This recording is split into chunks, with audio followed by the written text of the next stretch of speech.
আসসালামু আলাইকুম। এই যে দেখছেন, এটা হচ্ছে পদ্মা নদীর মাঝখানে চরের মধ্যে একটি ছোট নামাজের জায়গা। খুব ভালো লাগলো। তা আমরা এখানে এসে ঘুরতে এসে নামাজের জায়গাটা পেলাম। আসর নামাজটা এখানে আদায় করলাম।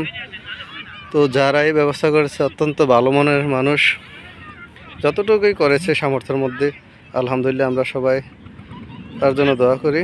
খুব সুন্দর একটি উদ্যোগ। নদীর পাড়ের বীচ এবং আশেপাশের এলাকা অত্যন্ত চমৎকার।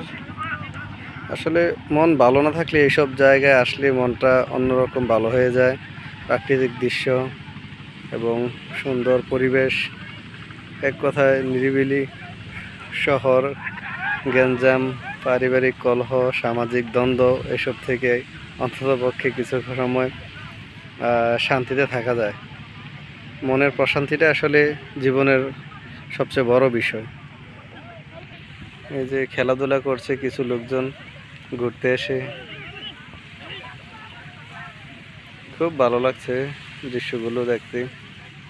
আশা করি আপনারা সবাই এখানে আসবেন, প্রাকৃতিক দৃশ্য দেখবেন এবং মনকে প্রফুল্ল করবেন।